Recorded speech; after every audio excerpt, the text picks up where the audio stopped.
Ray and his talk of will, I know the way out. Life is filled with opportunities to make choices. There's racial tension, COVID, isolation, everyday challenges. All can be seen as barriers and obstacles, or we can turn around and see them as opportunities to enhance my and our spiritual journey. The power of our will gives us the ability to make choices. The power also allows us to be guided to others. Please welcome Reverend Ray. Thank you.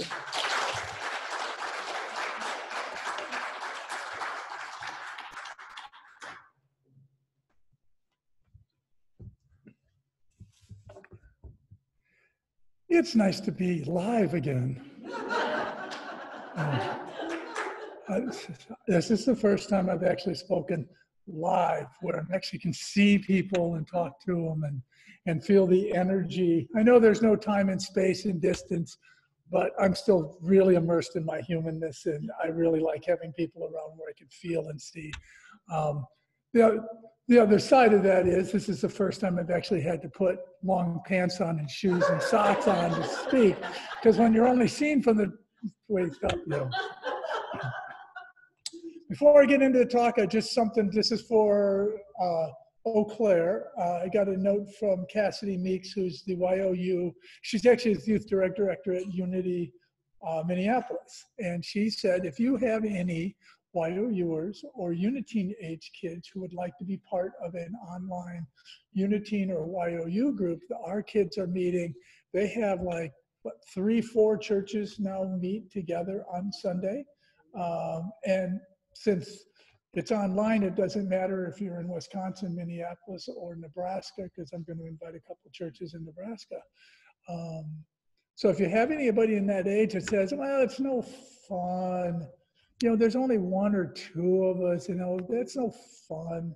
This is Robin teaches. I'm going to be teaching a couple of weekends, and they do really good interactive stuff. And the kids actually know how to use the media. So it's actually a lot of fun. So they actually know what they're doing. So just let me know, or Cassidy Meeks at Unity Minneapolis, and she would be happy to send you the link. And so we've got any kids. It's great to be back. There's a lot going on in the world. There just is. We have the COVID-19 still going on with all the physical and social distancing. Some are saying it's a second wave coming in the South.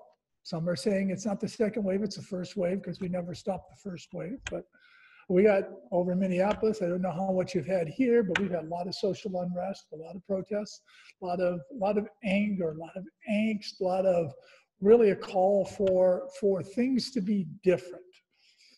There's people hurting, there's people confused, there's people lost, there's people in pain. In my own life, my entire family down in Illinois, my brother, my niece, my grandniece, my ex-sister-in-law, his mother, or her mother, my nephew, his wife, all got COVID-19. Now, they're all fine. They've all kind of worked. They've all kind of gotten on the other side of it. And as my brother said, they had like the worst flu you've ever had. And it still has lingering effects. But, it wasn't just so much that they got the virus. It was almost guaranteed they were going to get the virus. My niece is a critical care nurse who every one of her patients has COVID-19. It was almost guaranteed she was going to contract it. And it's that my whole family is going through something. And I couldn't go and be there for him. I offered. I said, I'll come down and I'll take care of you all. I'll cook and get them all together and stuff. I'll stay at a hotel. I'll wear gloves. I got masks. I got the whole shebang stuff. And of course, they're going to turn me down. And it wasn't so much that they were sick. It's the fact of how many people aren't able to give the comfort or the care or get the comfort or care. I have a friend down in Louisville who's been in a rehab hospital for over 1.5 years. And there's 95 patients, and 63 of them have COVID-19. And so he's in complete lockdown isolation. They won't even let him stand outside in the window to talk to them. And so there's a lot going on, and it can feel, just take a breath, it can just feel overwhelming. And yet, I believe that the events that are going on, I'm a good unity minister. I always see that there's the possibility of this as being a transformative moment if we choose it. That this is a historically paradigm shifting moment in time.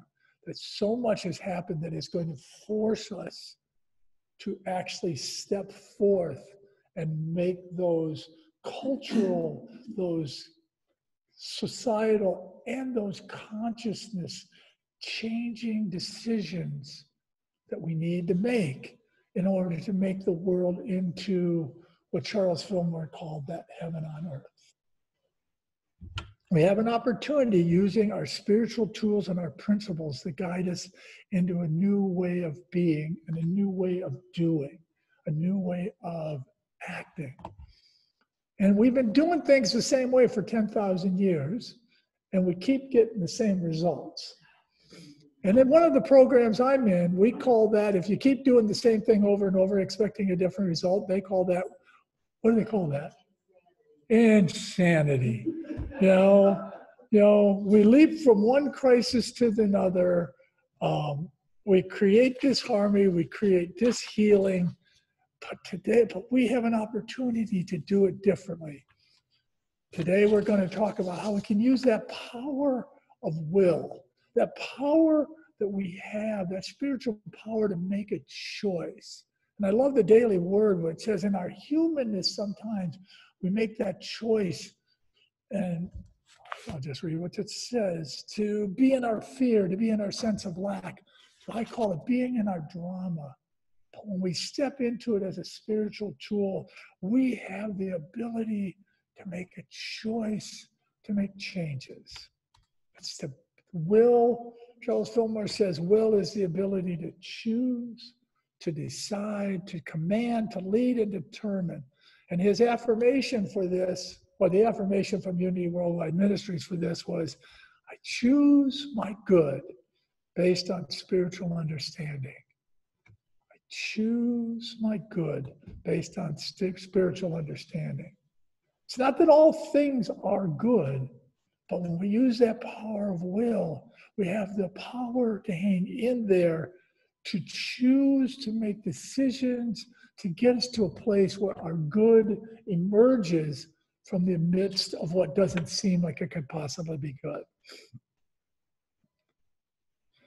And our power of a choice also, as it was said in the introduction, gives us the power to also be a guide to others, to help them make choices, rather than that internal, that I make a good choice for me, but the heck with you, do what you want. It's that allow other people to make 12 steps.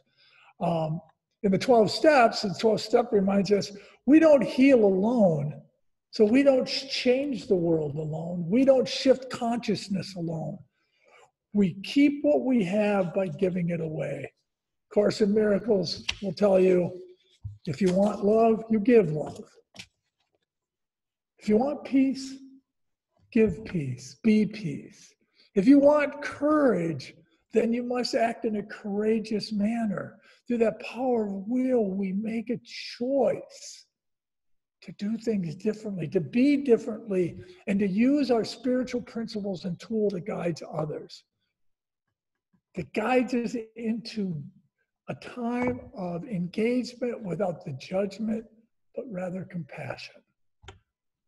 And we show our way, we show the way, we show that light, that shining light. We show that way through our actions and our beingness. Little story. Man was walking along, fell into a hole, couldn't get out. A doctor walked by and the man yelled up and said, "Hey, doctor, can you help me? I'm falling in this hole and I can't get out." So the doctor wrote him a prescription and threw it down to him and walked away. A little bit later, a minister, not a unity minister, because we would never do this. A minister walked by and he says, "Hey, Father, Can you help me? I fall in a hole, I can't get out. And the minister wrote him a prayer, threw it down to him, and walked away. Later on, one of his Unity companions walked by and he said, hey, can you help me? I've fallen in a hole and I can't get out. So the man jumps in the hole with him. He goes, what, are you crazy? Now we're both in the hole. He says, yeah, I know we're both in the hole, but I know how to get out. There was no judgment. There was no, so I'm going to be sympathetic. I'm going to show you through who I am and how I'm being, how to do it differently and get out of that hole that we seem to keep putting ourselves in. Our way out is our principles. Our way out is our teachings. Our way out is our power. One of our powers is will, that ability to make choices. We'll go a little bit more on each one of these letters, but our way out is our oneness, our belief that there is no separation, that we are all divinely created, part of this great and beautiful blue-green planet together, but all part of the miraculous creation that with the exception of 1 or 2 degrees, life would have never existed on the planet. We are part of a massive oneness that includes everybody and everything. Our principles include forgiveness. You give people an opportunity to be human and make mistakes and forgive them and let them learn and grow with us. Principles include accountability. We forgive them, but we hold them accountable for who they say they are and what they've done. We don't do it with judgment. We do it with love. We do it with compassion. We do it with empathy. And we do it with a caring heart. But we hold people accountable. We hold people responsible for who they say they're trying to be when they fall short. And I don't know about you, I fall short. We do it through our prayers. But our prayers are not beseeching. Our prayers are affirmative, claiming what we know to already be true about each and every person. To listen to a person with the ears, the prayer chaplains call it listening with the ears of your heart. To listen not just with your ears, but to listen with your whole being, to know what the true pain and true anguish that that person is asking about. But we listen, and then our words have us affirm the truth that we know that that person is a divine expression of God, just having a momentary experience. And we hold that high and allow that prayer to shift the person in consciousness. And we do it by claiming our divinity. We do it by claiming our essence as expressions of God, and that everyone else is too. I used to work for Honey Baked Ham, and we would, if anybody's ever been to a Honey Baked Ham store, yeah, there's like hundreds of people lined up to try and get in, and it's at Christmas time. And Robin, I always had her running a register because she was, until she refused to do it anymore, because she was the best, and she would always just set an intention is everybody who walked up to her register, she would say, I behold Christ in you, silent to herself. And it didn't matter how that person acted, because people are going to act out. She would see the truth of who they were, and she would see it all the time. You know, and there's a lot, as I said earlier, there's a lot going on. There's a lot going on, right? You know, but you know what? There's always something going on. I was reflecting back on this a couple of weeks ago. I spoke at Unity St. Paul. There's always something going on. If it wasn't this, before this, it was SARS. And before SARS, it was the economic crash of 2008. And before the economic crash of 2008, it was 9/11. And before 9/11, it was the economic crash of 2000. And, you know, you get the idea that there's this always something going on, but we keep doing it the same way because we don't make different choices. We keep responding as a crisis, which we need to do, but it's time to do it different. We want to cure the disease. We want to make healthy choices. We want to end racism and sexism and all those isms that affect, I'm going to guess, almost every one of it.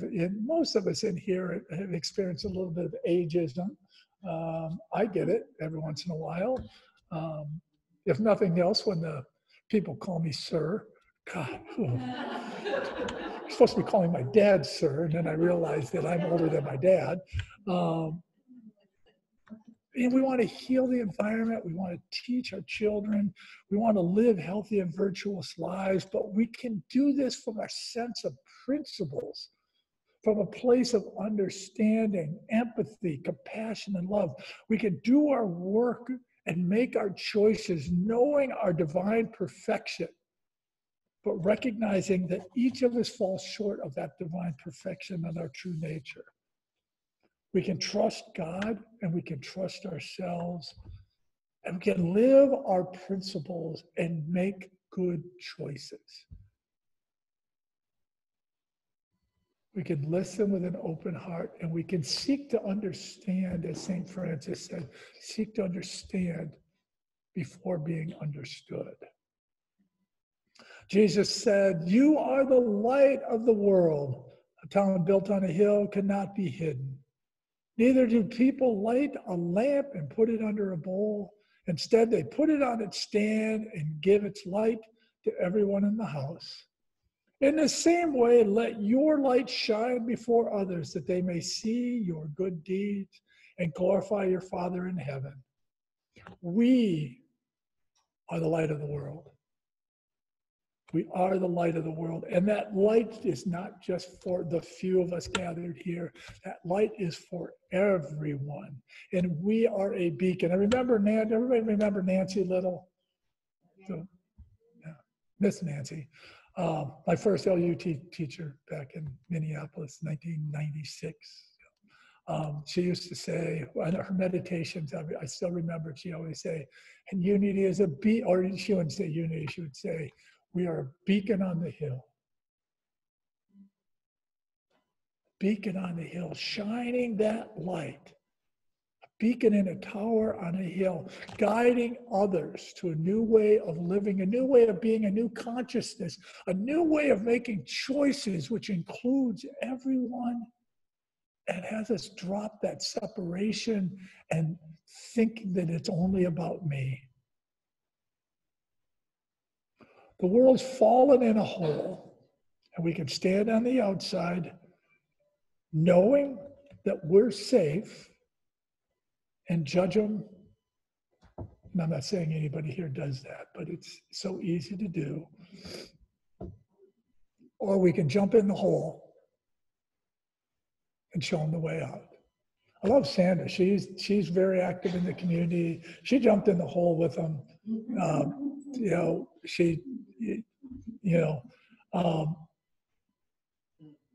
It's that I love the community table. That's jumping in the hole with people, not sit. It's easy to write a check. I always say it's easy to write a check. It's easy to send them some food offerings that somebody else cooks for them. We used to have to do this thing in a leadership program where we had to go find the food. We couldn't use our money.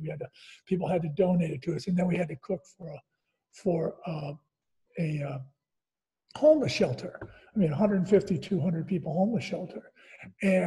But the coaches would do the cooking.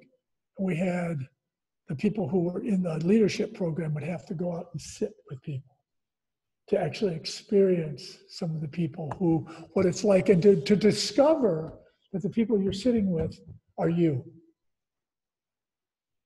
But for the grace of God, it is you. I sat with a gentleman who had a PhD in philosophy, and through his addictions had lost his job in a university and found himself homeless with no family. And I'm sitting with a man so smart, so wise, but just me having made some choices that didn't hold up. So instead of seeing him separate, we jumped in the hole with him. Apostle James said, faith without works is dead. So what does it look to jump in the hole. I think the first thing is, the first thing from a unity standpoint is we start where we start everything. Where do we start? Start here with what? Prayer. Prayer. We start with prayer, but not on the outside standing. It's on the inside standing with. Standing with that person and listening.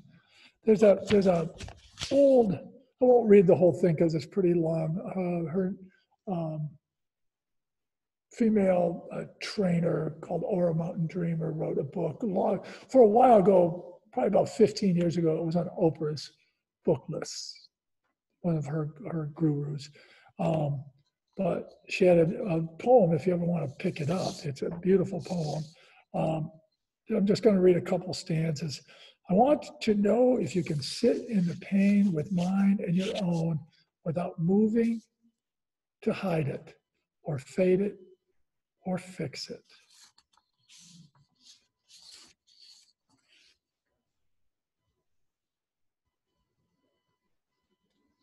It doesn't interest me to know where you live or how much money you have. I want to know if you can get up after the night of grief and despair, weary and bruised to the bone, and do what needs to be done to feed the children.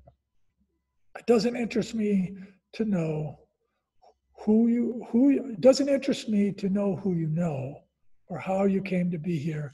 I want to know if you'll stand in the center of fire with me and not shrink back. Our prayer chaplains, our unity prayer line are people who will stand in the fire with you, to listen to you, to hear you deeply, to have that compassionate heart, but also to know that that's our prayer, to know that that's not who you truly are, to know that there's a deeper truth, and to hold that deeper truth for you to be able to see it until you can see it for yourself.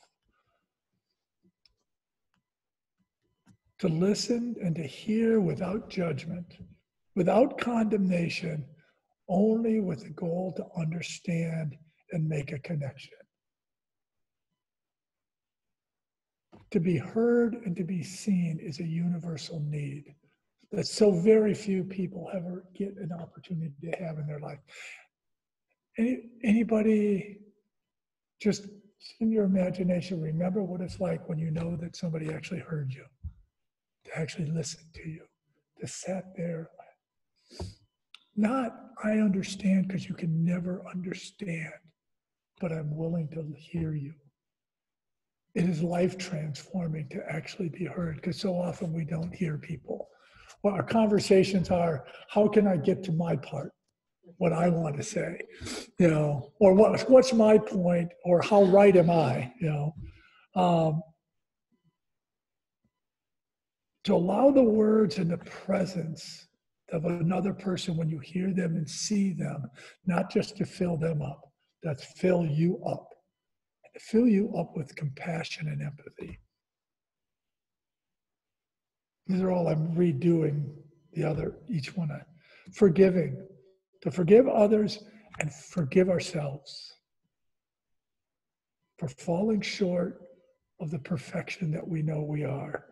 And that's our true nature. And when we do fall short, the corollary is accountable. I'm accountable for that. Without judgment, I'm accountable.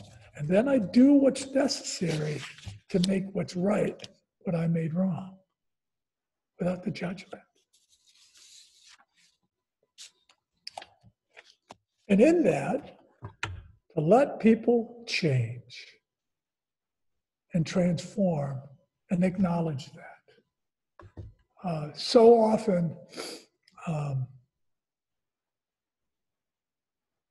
I'll use Robin again. She used to work for a place called The Bridge, which was for runaway youth that was started by some nuns down in Minneapolis, probably mid-'80s, I'm guessing, 70s maybe. And it was a place where the police, instead of taking them to juvenile hall, where they would be booked and held overnight. They would take them there and they would stay for 2-3 days. And Robin would work with them, and they would start seeing themselves as different. And then they would go back to their families, and their families could only see them as the problem. Their families could only see them for who they thought they were, and never gave them an opportunity to be something different. When we forgive and hold people accountable, then we have to actually let it go and let them actually change and acknowledge it and say, I so appreciate that change, so that that change can become part of who they are. We claim our divinity and the divinity other, and we see, and that's hard to do, seeing beyond the masks. That's both metaphorical and physical now. Seeing beyond the mask and all the illusions to see the truth of people. And to seek God's guidance before we do everything. In all things and practices, we practice these principles in our affairs. To seek God's guidance first. I love the Quakers who have a prayer of everything to God and then to man as guided. Rather than I'll go and start doing something, and then I'll check in with God later to find out if what I did was kind of on the right track. So we are living in these life-altering times. We have the power to choose. We have the power of our will to decide how we will respond rather than react, and how we will move forward rather than just keep doing the same thing over and over. I always liked unity because we're present and mindful of the moment. It's not so much what happens to us, though there's some value in asking the question, what's in my consciousness that I brought it to me? But it's not so much what brought it to me, or what do I do with it now that I got it? What do I do with this now that I have it? I don't really so much care unless I keep doing the same thing over and over again. Then I might want to root out that core belief that I seem not to know about. But it's more about, what do I do? So we're faced with all these life-altering events. What do we do? Do we just keep doing things the same way, or do we make different choices? I love the fact you guys have called a new minister to you. So I think that's great, because I think together this congregation can be that beacon on the hill. Maybe not for the world, but we're not, we don't change the world. We change those people around us. We change our local environment. We change where we are, and we allow that change to ripple out until it becomes a wave. I think that Unity Eau Claire has that unique place. It's always been, and it is in that unique place because the world's asking for us. The world's asking for what we got. I have students all over the country because I'm the student advisor for the ministerial program at UWM. And they had 9 students doing internships, and they were in churches all over the country. And every one of them exploded on Facebook when they started doing live. People from all over the world dialing in to these different churches because they're looking for what we got. We just don't have many centers out there. We don't have any places out there for most of these people to go to. Think if you're in the middle of Idaho. I'm not sure where you go if you're in Idaho, but that's beside the point. We don't have many places to go. So it's people are clamoring for what we got because they can feel it. There's this shift in consciousness. There's this shift going on, and they can feel it, but they don't know what to do with it yet. And we can be that beacon. We can at least be one of the beacons showing that new way of doing things, that we can make new choices, and through our choices, we show a way, through our choices, through our beingness, but also our actions, because we are known by the fruit of the tree, by our actions. People find a new way. So one of the things I always liked about AA was it's about attraction, not promotion. You go out when you're an addict or an alcoholic, and all of a sudden your life changes, people start asking, there's something different about you. I want to know what it is. And quite frequently they follow you. So I think that each of you, and all you online too, and on Facebook. So you're all a light of the world, and I love you, and I bless you, and I appreciate you. Namaste. And let's take a little time for some meditation.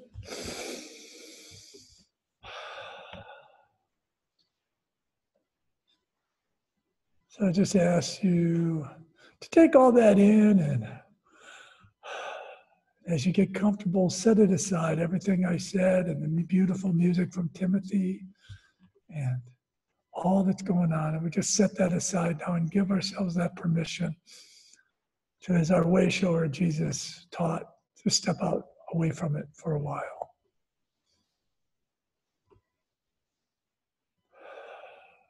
So just relax and get comfortable and breathe easily. And as you breathe, you connect with that heart space. Connect with that divine presence.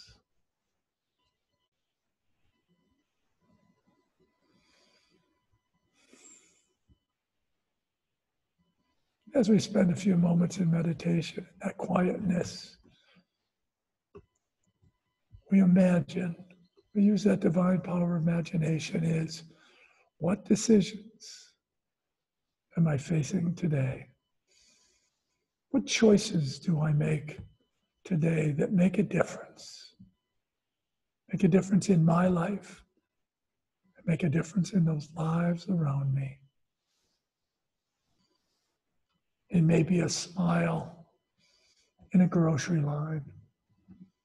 It may be a thank you to a takeout person. It may be wearing a mask in public when we don't want to. What choice do we make today? Through the power of will, we have that power to make choices. I know that there's always the two sides. There's that human side that oftentimes wants to guide us into our fear, our lack, our traumas, our latest crisis, and our spiritual side that knows that divine energy, that divine presence is always with us. And as we hang in there, allow events to unfold naturally and make choices as they come along, wise, healthy choices. We know our good ends up revealing itself. So we're going to take a few moments in the stillness, just reflect on what choices may I have this day that make a difference in my life and in the lives of others. So we'll spend a little time in the stillness.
And for this brief period of time we've spent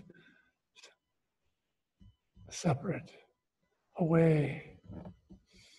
We are grateful. So grateful for that opportunity to connect.